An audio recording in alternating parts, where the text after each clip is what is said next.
यार बहुत स्वागत है आपका। मैं हूं आपके साथ सचिन पाटिल। आप देख रहे हैं एमएस 24/7। सबसे पहले बात करेंगे इस बुलेटिन में विधानसभा राउंड अप की और इसी से जुड़ी एक बड़ी खबर आपको बताते हैं। रायपुर से छत्तीसगढ़ विधानसभा का मानसून सत्र। विधानसभा में अविश्वास प्रस्ताव पर चर्चा जारी है। विधानसभा में 9 घंटे से चर्चा चल रही है। चर्चा के दौरान मंत्री रामविचार नेताम का शायराना अंदाज देखने को मिला। रामविचार की शायरी सुनकर रमन सिंह ने चुटकी ली। विधानसभा अध्यक्ष ने कहा, दिल्ली में कितने दिन रहकर आए हैं। ये देखिए, 9 घंटे से ज्यादा का समय हो चुका है और अविश्वास प्रस्ताव पर चर्चा अभी भी जारी है। तो चर्चा के दौरान मंत्री रामविचार नेताम का शायराना अंदाज भी देखने को मिला। और चलिए, विशेष संवाददाता गौरव श्रीवास्तव हमारे साथ में हैं और उनसे सीधी बातचीत करेंगे। गौरव, देखिए, मंत्री जी का शायराना अंदाज भी देखने को मिला और चर्चा लेकिन 9 घंटों से जारी है। आपसे जानेंगे कि फिलहाल क्या अपडेट है। Hello hello hello, check check check check. जी गौरव, मुझे सुन पा रहे हैं? मेरी आवाज पहुंच रही है आप तक? लगता है तकनीकी कारणों की वजह से गौरव तक हमारी बात नहीं पहुंच पा रही है, लेकिन हम आपको ये लेटेस्ट अपडेट दे रहे हैं। 9 घंटे से चर्चा जारी है और चर्चा के दौरान मंत्री रामविचार नेताम का शायराना अंदाज देखने को मिला और उस पर उन्होंने चुटकी ली विधानसभा अध्यक्ष रमन सिंह ने। और डॉक्टर रमन सिंह ने कहा कि दिल्ली में कितने दिन रहकर आए हैं।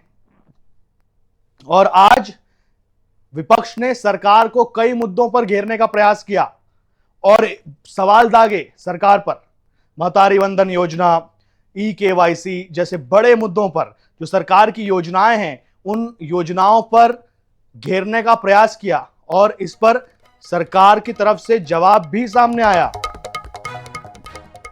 जैसे महतारी वंदन योजना पर अपात्र लोगों के नाम हटाए गए हैं, यह सरकार की तरफ से जानकारी दी गई और उसके बाद बताया गया कि आखिर जो समस्या है वो क्यों आ रही है। छत्तीसगढ़ विधानसभा का मॉनसून सत्र और विधानसभा में अविश्वास प्रस्ताव पर अभी भी चर्चा जारी है। विधानसभा में 9 घंटे से ये चर्चा चल रही है। सिर्फ विधानसभा में अविश्वास प्रस्ताव की बात अगर हम करें तो छत्तीसगढ़ राज्य में, छत्तीसगढ़ विधानसभा में आज तक इस वाले अविश्वास प्रस्ताव का अगर मिला लिया जाए तो 10 अविश्वास प्रस्ताव लाए गए हैं और ये 10वां अविश्वास प्रस्ताव। तो विधानसभा से सीधे हमारे साथ में विशेष सहयोगी गौरव शर्मा हमारे साथ में है। गौरव, आपसे जानेंगे कि फिलहाल लेटेस्ट अपडेट क्या है। बताया जा रहा है कि 9 घंटे से तो चर्चा चल रही है, फिलहाल क्या चल रहा है एग्जैक्टली? छत्तीसगढ़ विधानसभा के मानसून सत्र का आज अंतिम दिन है और आज विधानसभा में अविश्वास प्रस्ताव पर चर्चा पिछले 9 घंटे से लगातार जारी है। लेकिन पिछले कुछ घंटों में 2 अहम विषय ऐसे आए जिस पर सदन में बवाल के हालात बने।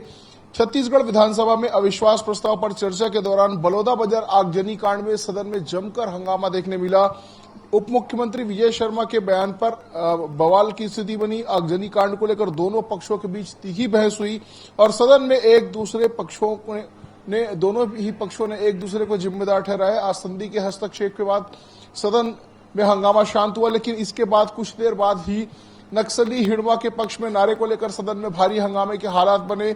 सदन की कार्रवाई को 5 मिनट के लिए रोकना पड़ा। डिप्टी सीएम विजय शर्मा ने राहुल गांधी के एक पोस्ट का जिक्र किया था जिसे लेकर जो विपक्ष है वो उत्तेजित हुआ। इसके बाद में विपक्ष ने भी अमित शाह के ऊपर आरोप लगाए, गृह मंत्री अमित शाह का जिक्र किया। इसके बाद दोनों ही पार्टी के नेताओं ने अपने अपने दल के सुप्रीम लीडर का नाम सुनते ही नारेबाजी की। सदन में हंगामे के हालात बने। इसके बाद दोनों पक्षों के बीच तीखी नोकझोंक हुई और सदन की कार्रवाई को 5 मिनट के लिए स्थगित करना पड़ा। सदन की कार्रवाई दोबारा शुरू होने के बाद जो चर्चा है वो लगातार जारी है। अब तक के आधा दर्जन से अधिक वक्ताओं ने अपनी बात कही, लेकिन अब भी कई वक्ता है वो अपनी बात कहेंगे। इस बीच रामविचार नेताम ने शायराना अंदाज में विपक्ष के हमलों का जवाब भी दिया।